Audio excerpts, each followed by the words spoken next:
I'm Jared Collins. This is my wife, Melissa Collins, and we were diagnosed with male factor infertility.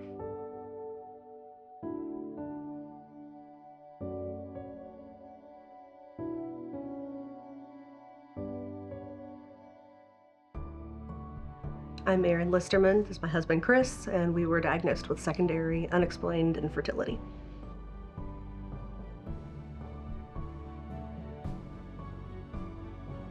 I'm Allison. This is Erin. We are currently in the process of trying to conceive our first child. It's been almost a little over a year and a half now.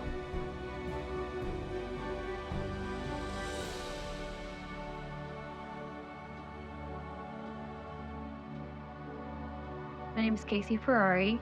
I am 27 years old. I am a stay-at-home mother, a retired hairdresser. I was diagnosed with stage 4 endometriosis and had a diagnosis of a less than 2% chance of getting pregnant on my own in my lifetime. I am Hunter Ferrari. I am 29 years old.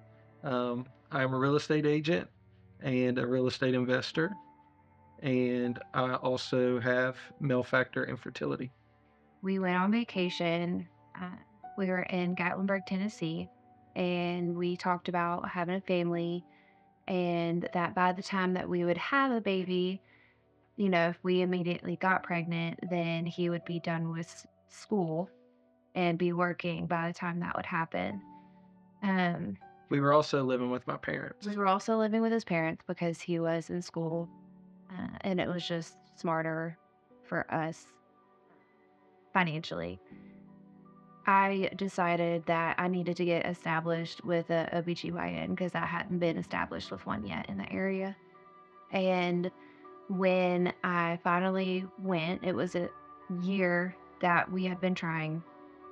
And she really pressed for, my doctor at the time really pressed for me to have surgery, exploratory surgery. Hunter and I talked, and we decided to go ahead and move forward with having surgery. They did a hysteroscopy, laparoscopy, and a DNC. While I was under, they had found that it was everywhere in my body, on my bowels, on my appendix, and I actually had to have my appendix removed. And when I woke up, I remember my mom being in the room, and asked her how everything went and like what's going on. And mom just looked at me and was like heartbroken because she was like, Casey, it's really bad. I was sad. I was so sad. I was thankful that she had the surgery and that she came, everything went fine and she was, you know, all that went okay. But um, I felt like she was looking to me for an answer. Um, but I knew that it was going to be difficult for her to go through that. But I was very sad. It was very heartbreaking. And as a mother, I wish that I could have taken that away from her. So after her first surgery determining that she had endometriosis and that she had less than 10% chance of ever having a baby, she had her second surgery um, later in that year to have her tubes removed.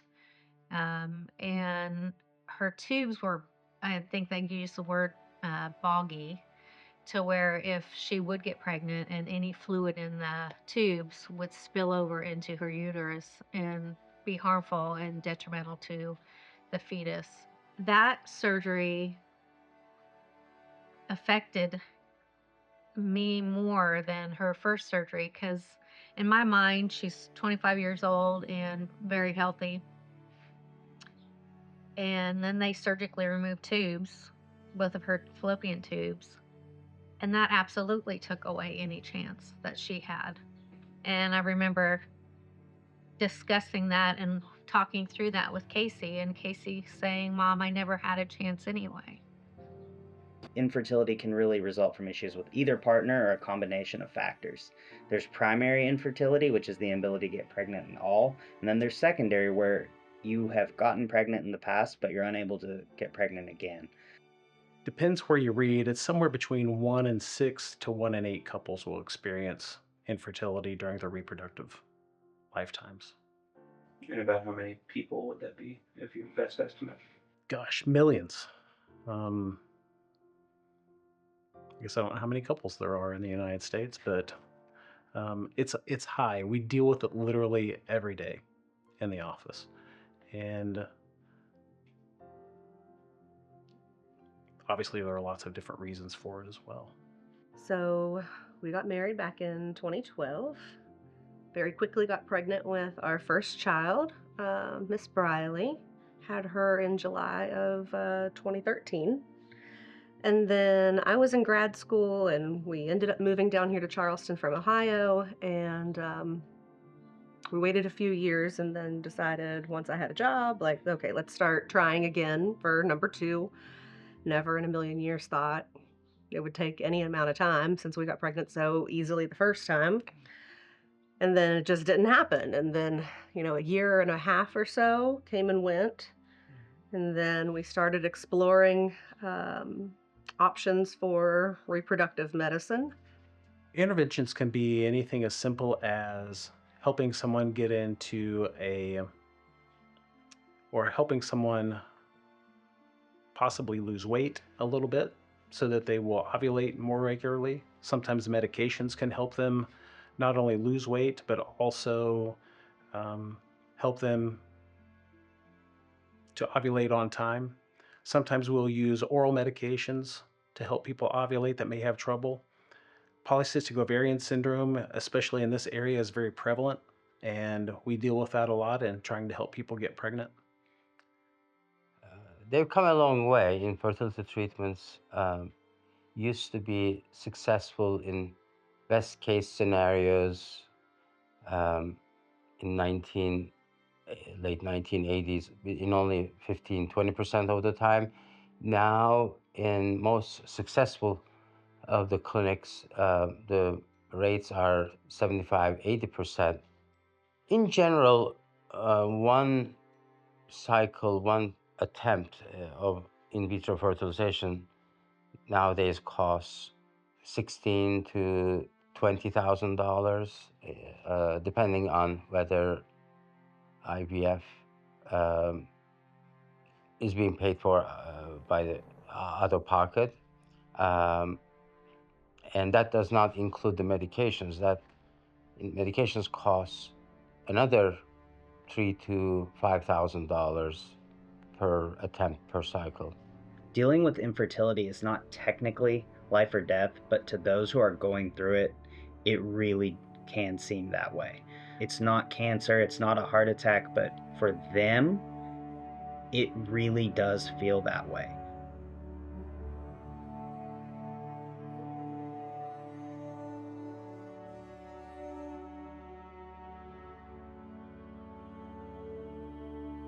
We got married in March of 2013, and we decided it was August, I think, of that year that we wanted to start trying for a family. So,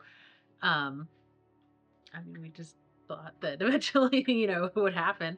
But month after month after month, nothing was happening, and I don't know, when did we really start to think maybe we needed to? I know we couldn't. It was probably a couple of years in at that point. Yeah. About a year in, we started to kind of wonder, okay, everybody else seems to get pregnant quickly. How come it's not happening for us? Today we had I guess it wasn't our first appointment, but it was our first big step, and we had an ultrasound, and everything came back great. So this is the first video, I guess, of us on this journey. If it wasn't really for both of our parents, Yeah. we wouldn't have been able to do it. Because when you get to the point that you're going to have to do in vitro, it's outrageously expensive, and insurance doesn't cover it for the most part. So everything was out of pocket. And I think the first time that we decided to do in vitro, my parents basically said, you know, all of our inheritance goes to you. We'd rather give it to you now and see you be able to do something with it, than enjoy it after we pass away. Which, of course, you never want to think about that. But they gave us the money to be able to do it, and then the second round, it was her parents did the same thing. And if it wasn't for our parents, it's unreachable for so many people unless they have the help. I think for most couples experiencing infertility, seeing their peers, friends, family members appear to have no difficulties getting pregnant is very hard. They have a very hard time, dealing with this. Thanksgiving dinners and other spontaneous conversations about how their friend is now going to have a baby shower, and they get invited to baby showers or they're put in scenes. And I think, they have people around such couples need to be sensitive and not put extra burden on them by asking them these questions. Seeing others with children can be triggering. You always hear about this story about holidays, family gatherings. You're sitting at the table and there's one person asking you, hey, when are you going to have a kid? And they're thinking in their head, do I even say that we're struggling with this and go through all that?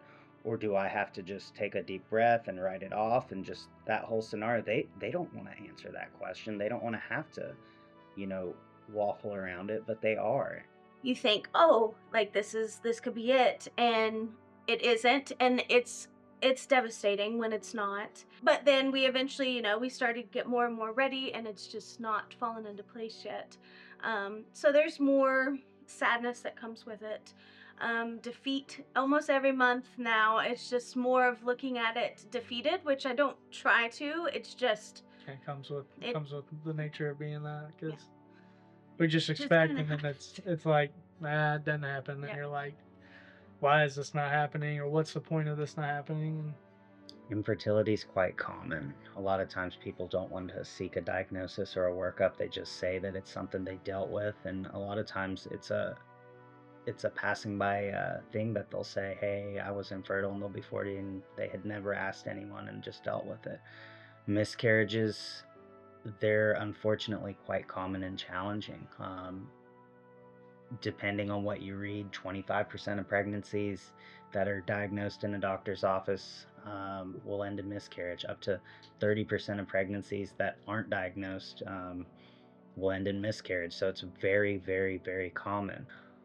The majority of these miscarriages are caused by chromosomal abnormalities, which are basically genetic errors that occur in the first part of the pregnancy, in the first trimester. And what that means in English, it's a random chance, it shouldn't happen again.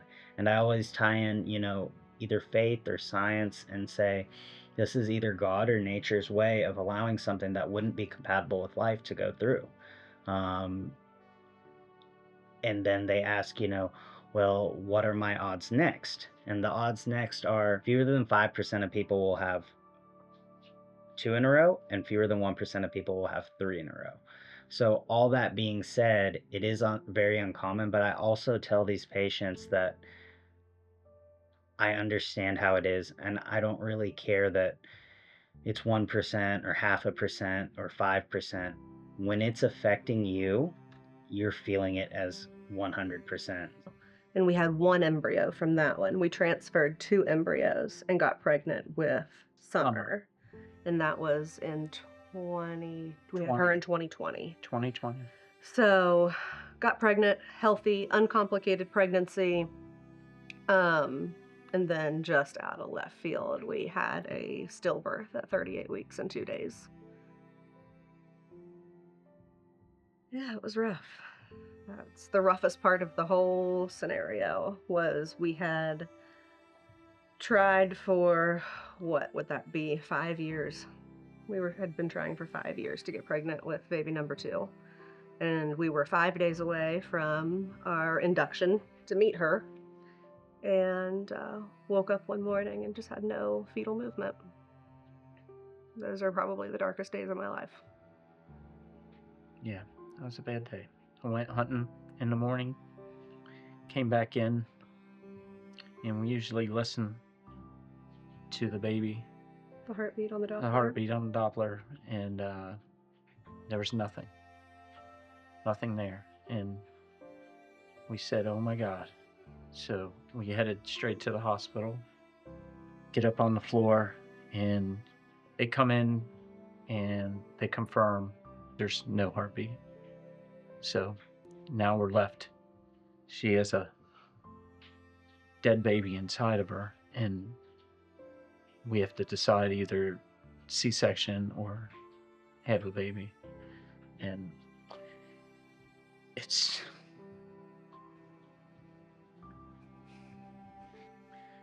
one of the toughest decisions. One of the toughest things you have to go through.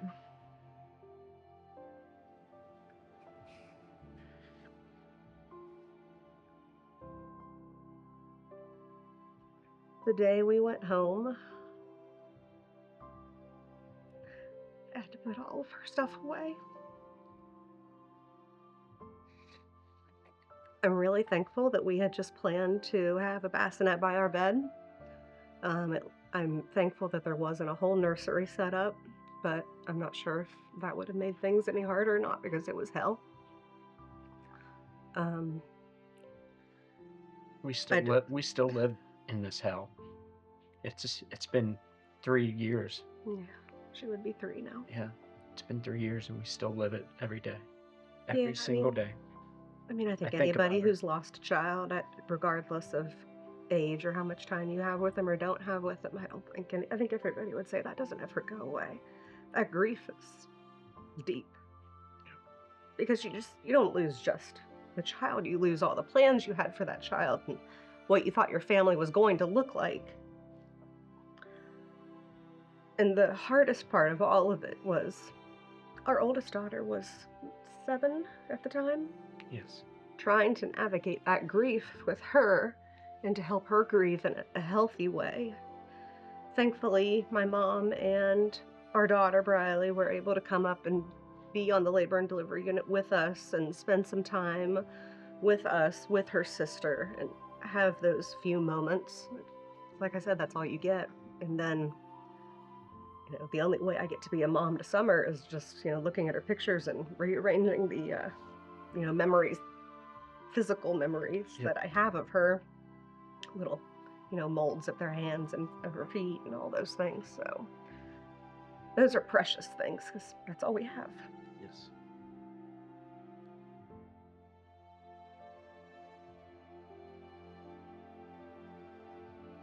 My hardest part of the journey we've been on that stands out to me the most is when we were looking at losing our first baby.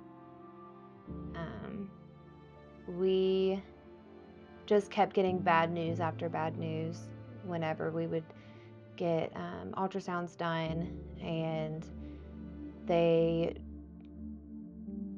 I just remember being in the shower and every single night before, in between our appointments, and just praying and praying and praying that it was going to be okay, that this baby was going to continue to be our miracle baby and continue to grow and thrive and then be here with us. And this baby's due date was actually the day before Hunter's birthday. So, we were so excited thinking, well, maybe they'll share a birthday, because how awesome would that be? Your firstborn and you get to share a birthday with them. But it didn't turn out that way. We lost our baby at 7 weeks and 1 day. That night was a horrible night. That whole day was a horrible day, honestly. Going to the doctor, as soon as she started the ultrasound, she immediately shook her head. And we just knew, just driving home, and Hunter was emotional, and I just couldn't even, I looked out the window. I remember texting our family that we were losing the baby and to not bother us because we just needed to process. And I was scared, and it was hard because I didn't know what was to come. I didn't know what was going to happen, and I was absolutely terrified. And then it happened. And it's something you never think that you would live through, but you do, and you never forget how you felt, what you saw, what you did, any of it, what you said. It's just something you should never have to go through.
So, like, on my side of things,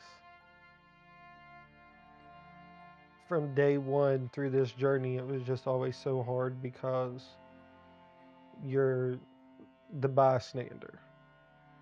Like, there's nothing I can do to help this situation.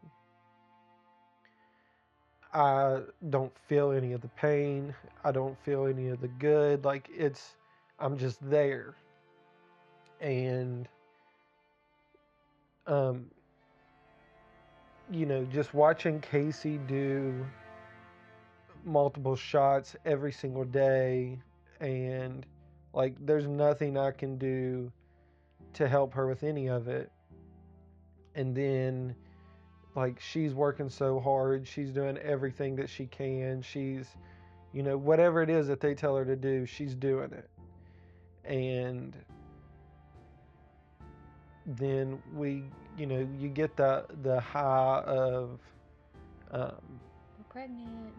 well, and I mean, even before that, we go to the clinic in Winston-Salem and we get 24 embryos, and then 10 of them fertilized. So, like, we felt like that was a good number.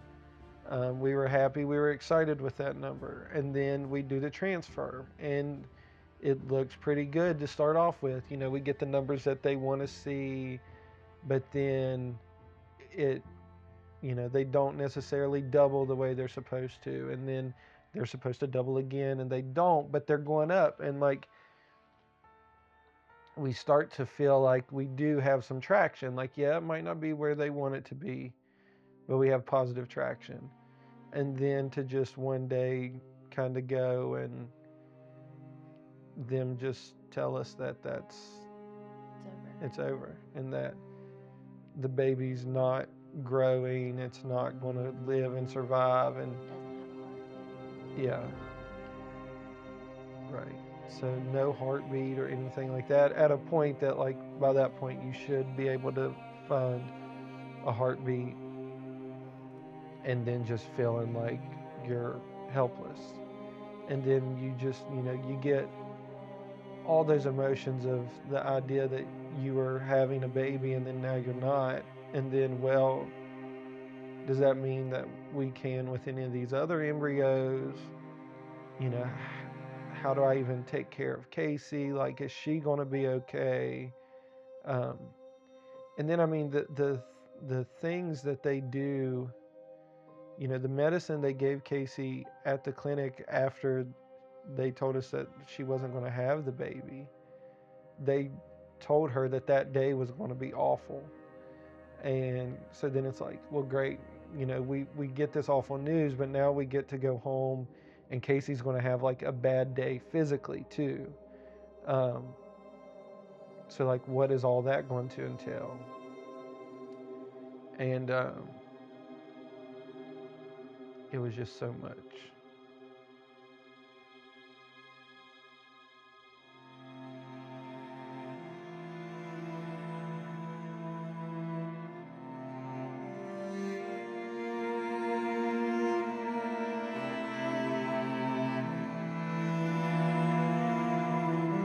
But the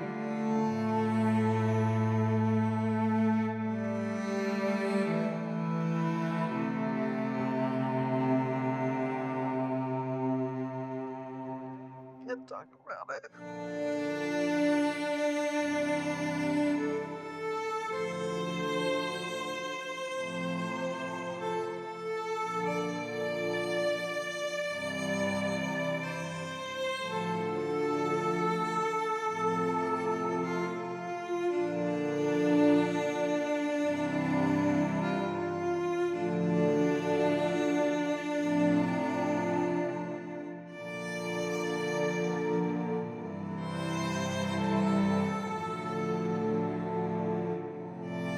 When things started taking a turn and numbers weren't where they were supposed to be and stuff like that, I can just remember feeling so confused, like, was God teasing us? Was he, like, it's one thing to not be able to conceive, but like to go through that emotion of, yes, we are pregnant. Yes, we are going to get this little baby we want. Yes, we are going to become grandparents. Hunter and Casey are going to be parents and all that. And get to live in that moment of excitement and everything, then just to have it like, yeah, pulled out from under you. It was unbelievable to me. Talk about being confused and being, it was just unbelievable to me. My heart hurt so bad, not just for myself and for Eddie and for my parents and for the family, but here was Hunter and Casey, who I couldn't do anything to fix this. I couldn't do anything that was going to make them feel better. I just can remember, you know, Hunter took care of Casey and I checked on Hunter. I can just remember that the night that she actually went through the process of losing Riley, and Hunter and I would text throughout the night, and he just comforted her and I just tried to comfort him, but feeling so helpless and so alone and so lost in going from here to just here. I mean, I can remember telling my mom and sister I would have rather them not even been able to have ever been pregnant than to have been pregnant and lost it. It was just, it was horrible. And Beth and I both really enjoyed being parents.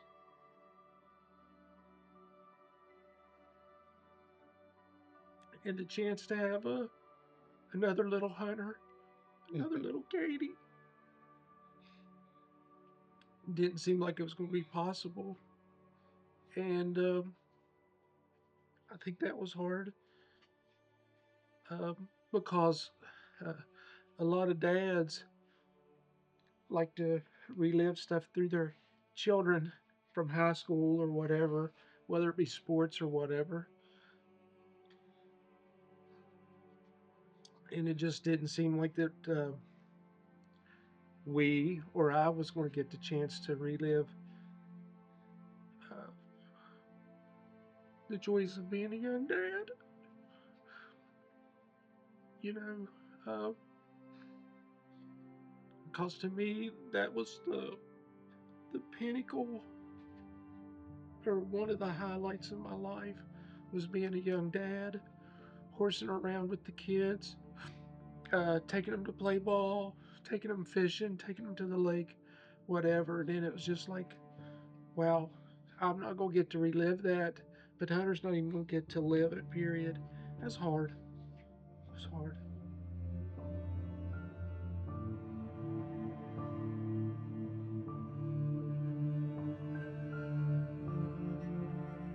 I would say there's been moments where I've just been kind of angry with God, angry with myself. Um, and I think more of like, why can't we have this what other people have?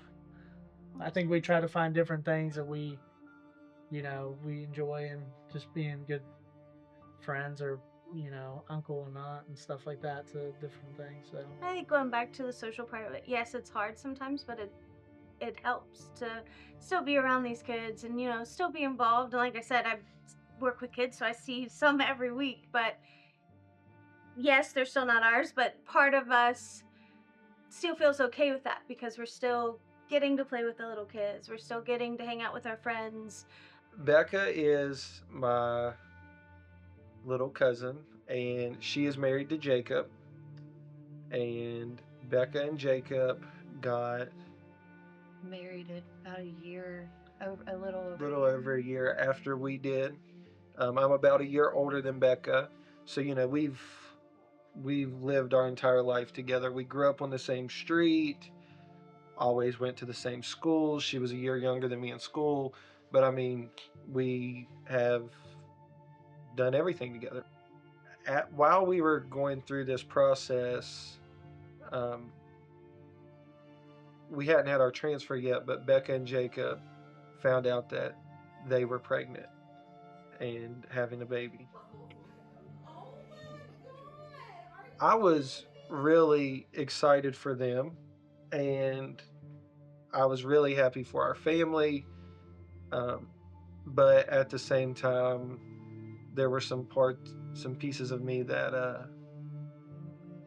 I wanted us to have the first baby, and I was excited to kind of have that opportunity. Being a little bit older, getting married first, things like that. I thought we were going to have the chance to have the first baby. I knew the second you all were calling that because we were on our way home from Tennessee. Yeah, we did it privately. And for the big announcement. Yeah. We let you on it. We run our way We were- from Brian's engagement. Brian, okay, from our friend's engagement party, yeah. And I just knew that that's what was going to be told to us, and I was so mad. We had just started opening up about the fact that it had been a year that we've been trying to have a baby. And, that's not easy to open up about. It's such a stigma that you don't talk about it. And it's because it's ugly. It's a ugly truth nobody wants to know. So, we finally start being open about it, and then we get a call that someone in our immediate family is pregnant, and you have all these different emotions. And Hunter was excited.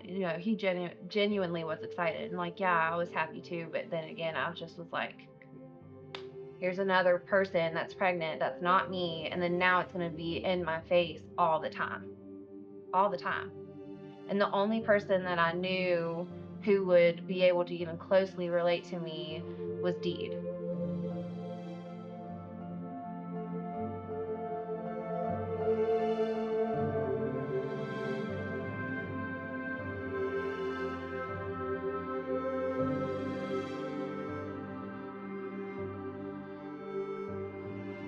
And you did.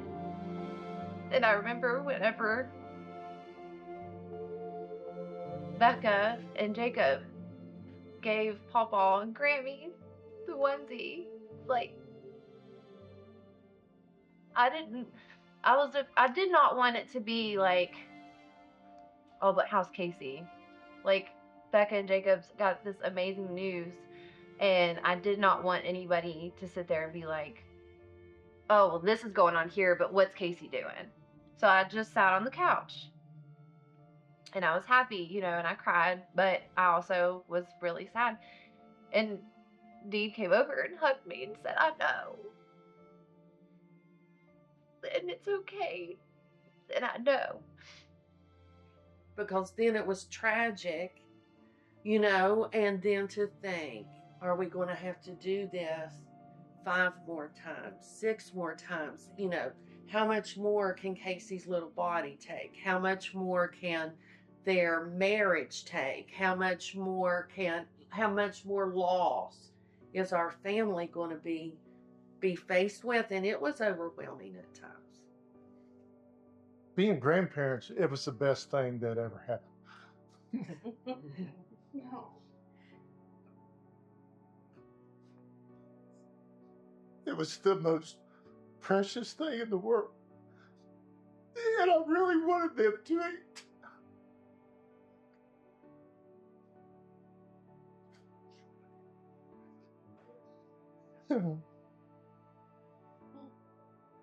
I really wanted them to experience that. And it was like, it was amazing. And then I was so thrilled, your first pregnancy, and then you lost. And then the second one, I was thrilled again, and then when you lost them. And then when you were pregnant with the twins, I didn't get that excited. I didn't want to go through that hurt again. And I did not know how it was going to be when Tobin was here. I didn't know. I mean, honestly. But I know that when we were told that Tobin was coming, all I could think of was, I can't wait to see what she looks like. Mm-hmm. And I just was dying. I was like, I can't wait to see what she looks like. I need to know. I need to know. And, I told Jacob, but that little girl, she healed me in ways I could never explain. And I think it's pretty evident because I was there for like 2 weeks straight, like holding her, like It was even. I need this. Casey and I we had different emotions and experiences when it came to everybody getting pregnant. It killed me. But I think it's because I'm the woman. Like, I'm the one that yearns so badly for becoming a mom and to experience having my belly get all big and pregnant and everything swollen and everything. And everybody else was getting to experience it so easily. And then here I am looking to face 5 bajillion shots and 500,000 pills and patches and everything, all the appointments, the never-ending appointments. And then here people were like, well, I didn't know, like, I stopped my birth control and then the next month we were pregnant. And I'm like, oh, well, hardy har, like, great for you. We had sex 3 times. We're pregnant. And here we are, falling off everything. Yeah. Ugh.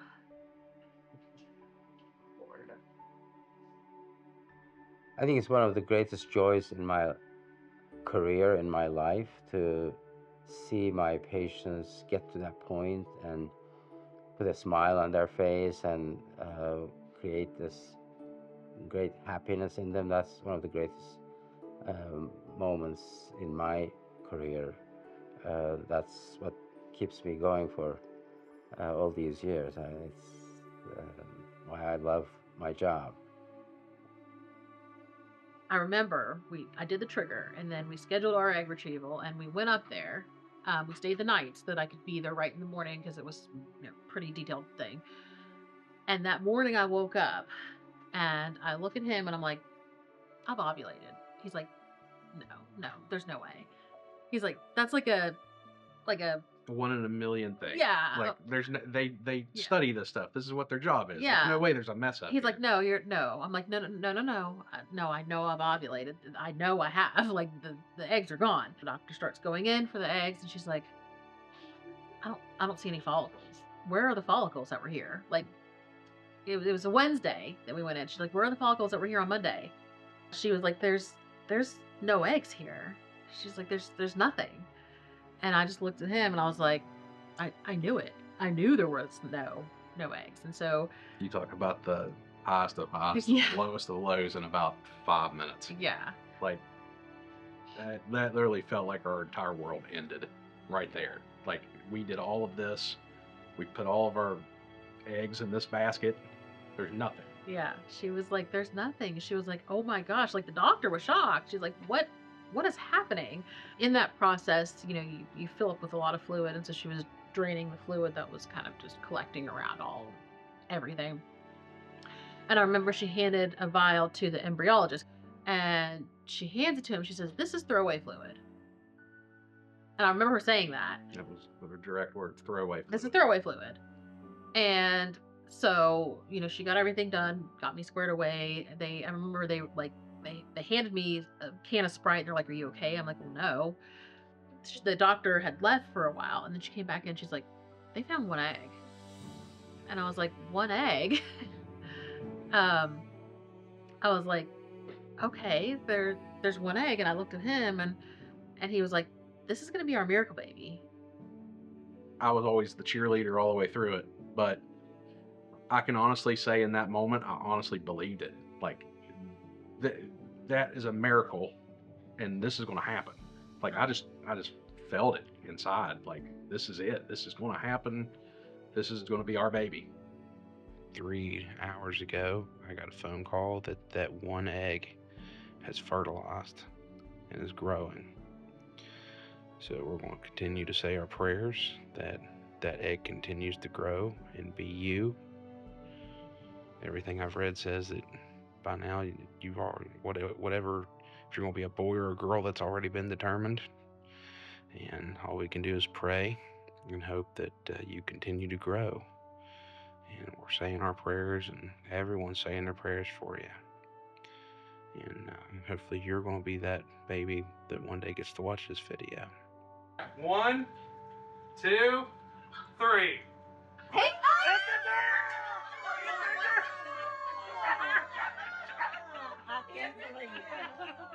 And now we're officially settled. It is Tuesday the 22nd at 6:47 p.m. And we just wanted to do an official little video here. Your mom and I got here about 20 after 5. And we are having a baby today. So I'm assuming the 1 miracle egg is sitting to your right. Yes. My pregnancy with her was, it was fine. I was just stressed because of the situation. And so I was induced with her, and it was a long process. She just wasn't ready to come out. So I went in on a Tuesday and she wasn't born until Thanksgiving, actually, which was fitting. But I remember, after everything and she finally came out and just the relief that I felt when they placed her on my chest, and I was just like, and I was like, gosh, I can't believe she's here. It's your baby.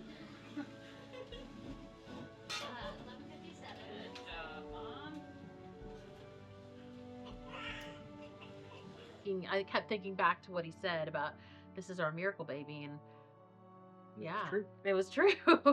Here she was. We were holding her. You were a miracle, you know that? Yeah. Yeah. Like I said, I just felt like in that moment when they came and said, we found 1 egg in this throwaway fluid, and I looked at her and I said, this is going to be our miracle baby. And I believed it.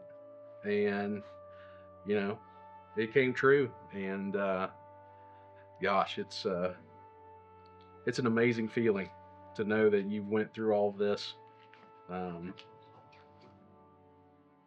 it's hard to put in words. Just to have to go through all of that, and then I don't know. I just can't imagine life without them now. Yeah. You know. We had to go through the whole process again with egg retrieval because she was our only embryo, which we didn't expect. So I was a little older, and they did different protocol with him. Different set of challenges. Yeah. Second, I mean, obviously, my challenge was still there, but Right. we had some added layers to it the second time. So I only ended up with 4 eggs with him, and 3 of them fertilized. That one was much more straightforward. I think everything about my pregnancy was straightforward. I mean, I had high blood pressure, but that was about it. And even my delivery with him, like, once I was actually, like, you know, ready to give birth, he was out in no time. So he's just very... He's always been very forward. Yeah. And even from the start. Mm-hmm. Yeah. I like to sing and dance. Okay. You know, we knew we weren't done after summer. Well, I think immediately we said we were because we couldn't imagine ever living that again. But then pretty soon after that, we said, you know, we just still feel like our family is not complete. Yeah. And, you know, there's a piece missing here. We have to keep moving forward. And, I mean, we're both strong, hard-headed people by nature. So that's really no surprise that we, you know, just didn't. I said I can't end on loss, but this journey can't end there for me. Exactly. So we went through a whole nother complete cycle of IVF in terms of egg retrieval. And so we made 6 embryos with that cycle. And we sent them off for genetic testing. 3 boys, 3 girls. And we had 3 healthy ones. All the boys were bad. All the girls came back genetically normal. And we decided to transfer one of those. And then came Annabelle. 12 days after her sister's birthday, July 22nd, 2022.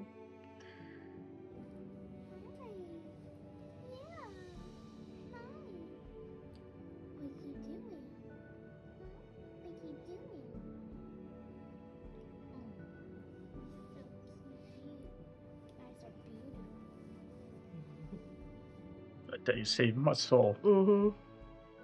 I think Annabelle has healed our hearts, all of us, in a lot of ways. Yes.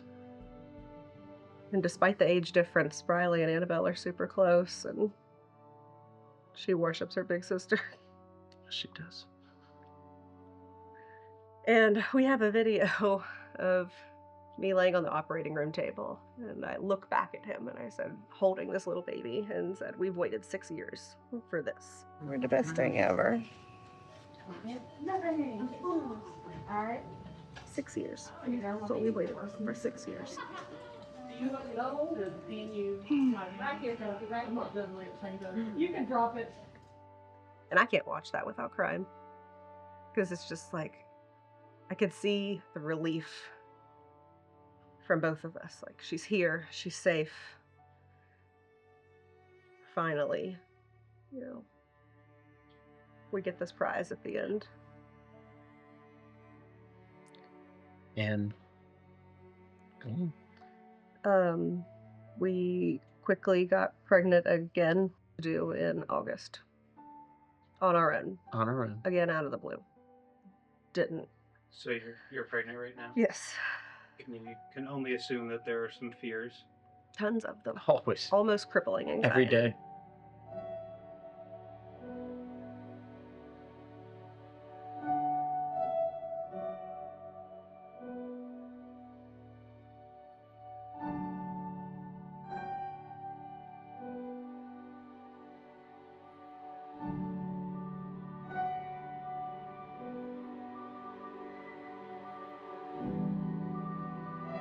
So with the 3rd and I guess 4th, all in one transfer. Really, it's a 3rd transfer.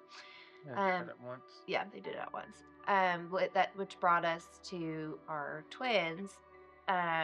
We were nervous, but I think that we were walking into it with a peace, knowing that this was going to be it. we just felt it in our hearts and souls that God was telling us, this is it. This is going to be it. You're going to have success, and they're both going to stay. I don't think that I ever really felt comfortable throughout the whole pregnancy. If you learn anything about pregnancies, it's that there's really, truly no safe space, safe spot, safe, period. My biggest thing thinking about the pregnancy, I mean, it was milestone after milestone, okay, well, we got to make it to the 12-week mark, and then we got to make it to the anatomy scan, and then we got to make it to, my biggest thing was 24 weeks, because then if we had them early, then they had a higher chance of survival. I call it viability week. Really though, like, I don't feel like I really was able to breathe until I heard their first cry. And when I heard Leo cry is when I was on the operating table and I heard Leo cry, I got so emotional. And then out comes little Joe a minute later. And again, I was like, okay, where's her cry? And then you start hearing her cry. And they both came out so healthy. and and to be able to see them and touch them and feel them and reality come into play was just overwhelming joy and thankfulness and blessings beyond what any of us could ever hope for. To hold Leo and Joe. And especially Eddie and I were so excited to hold them, but we were both so excited to get a hold of them both at once. Like that was, because of course I had went through the excitement of being close by when my sister's girls were born, and then when we had our babies and getting to hold them and all that. But like to actually get to hold Leo and Joe and just have them both there and just look back and forth, it was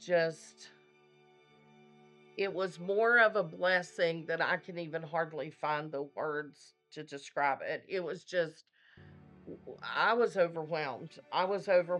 And really what I enjoyed more than me even getting to hold them, what gave me greater satisfaction and peace was like when we did the pictures of like Hunter and Casey and their babies. Yeah. Like it was a moment that meant everything to me. We cried happy tears that day. But all I Thankful could do, tears. Yeah, but all I could do when I held them was just to say, "Praise God." Yeah. Because they were here, they looked good, 10 fingers, 10 toes, beautiful, perfect little babies. I mean, you would never. With them being born early and stuff, and I know they probably maybe technically wasn't born super early, but then you think about an early baby, sometimes they're not filled out or whatever, and these guys, they were perfect 10s. Yeah. Perfect. No, stay in the NICU. Yeah. Casey did great. They did great. You couldn't have asked for a more perfect, delivery and being first time grandparents and getting to go in the nursery and spend that time with them, and it was gonna be all right. We were all right.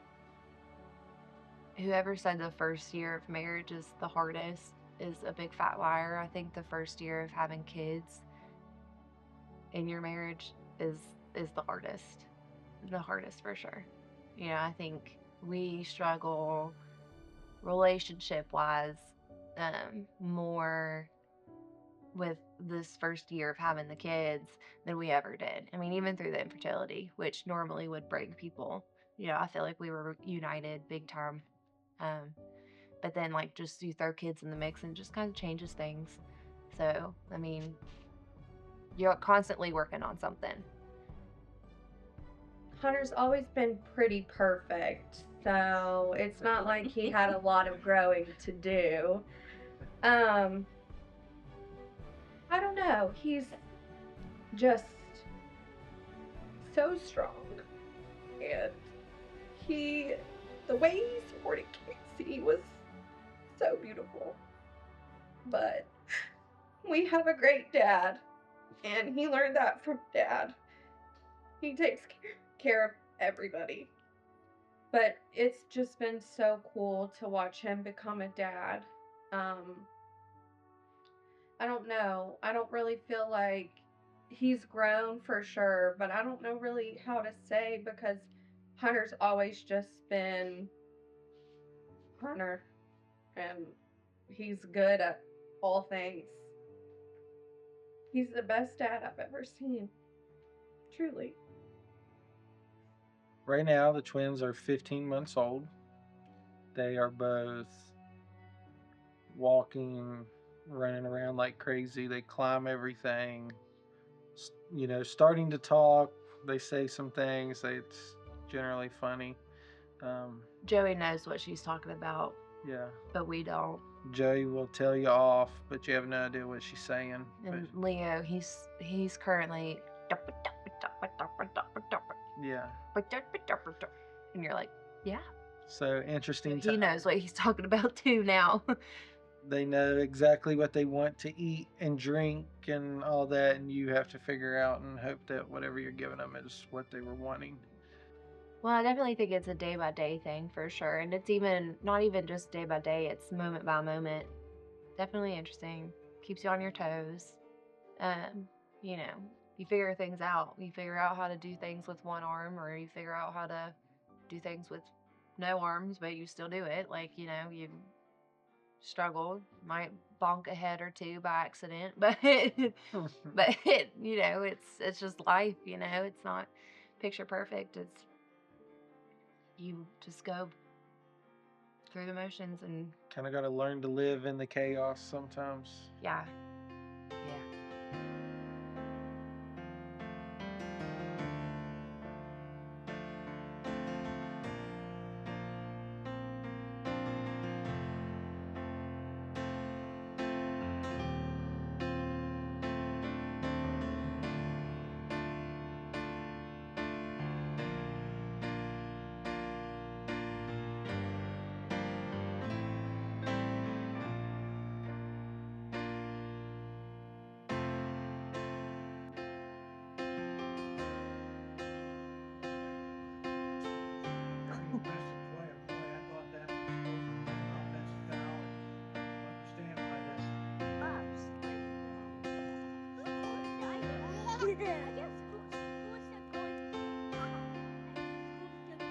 So we've been cooked on some turkey.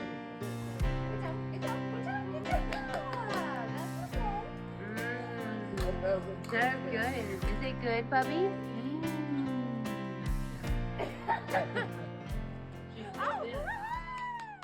Don't give up. You can't give up because, there's so much joy. Even in the darkest moments, you need to be able to see there's a goal in sight. There's a light at the end of the tunnel, and you're not alone. There's more people than you think. Yeah. And you need to reach out, build a network, build a community, and because nobody can do this alone. I think what got me through the really tough days was the support of friends and family.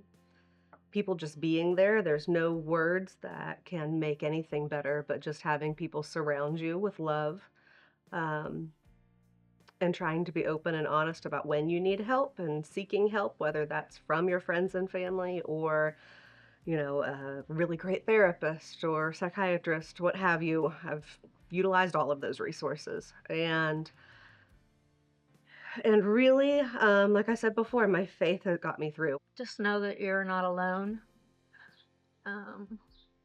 And what helped us through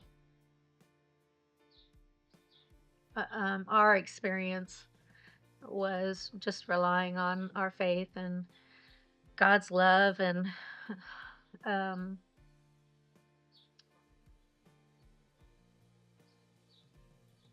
and the support of others. Just letting people support you and love you through it.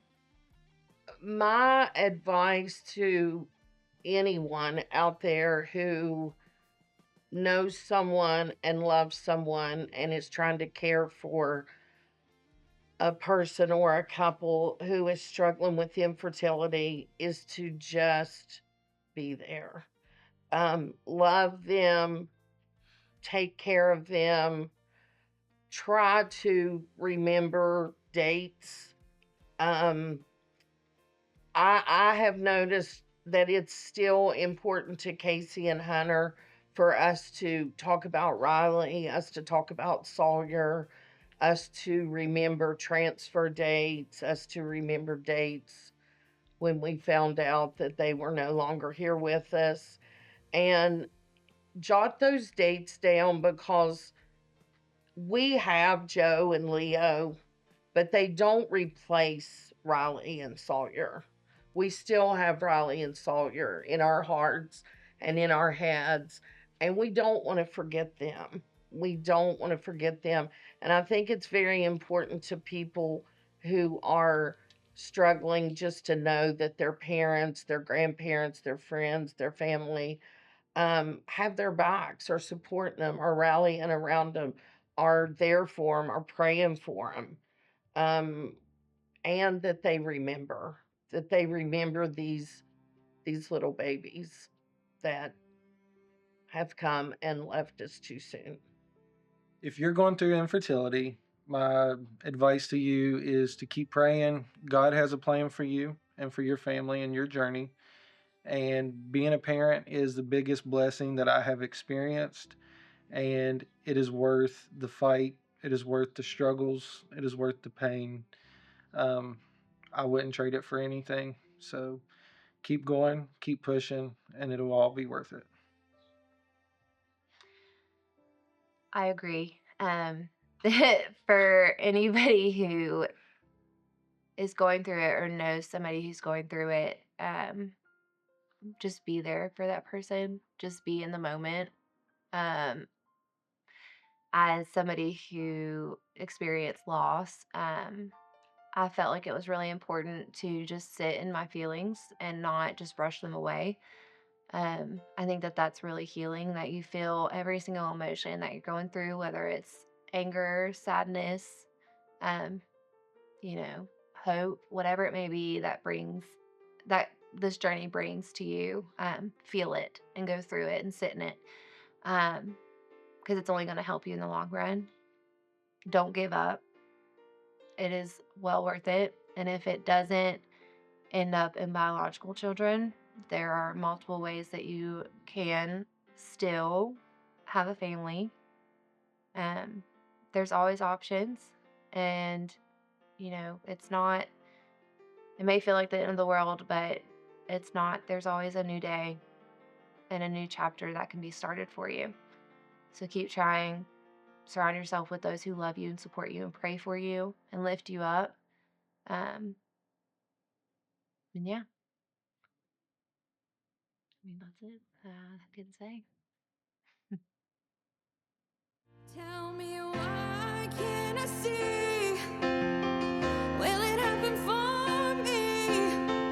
I'm not someone who believes in just hope, and I'm trying to feel like it's meant to be, but it makes me hurt, and I can't keep on coping. But I'm right there to dry your tears. You can keep on driving if I help you steer. Inside the darkness, You are my light. I can't believe it can happen for me. 'Cause I'm not alone, and I see so clearly.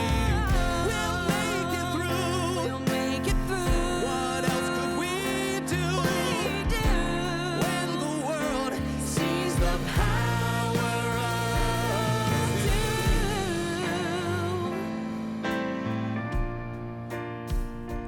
Tell me, what can I do to take this pain from you? You're not someone I can see do this poorly. How can I help like I want to do? 'Cause it's hurting me too, and I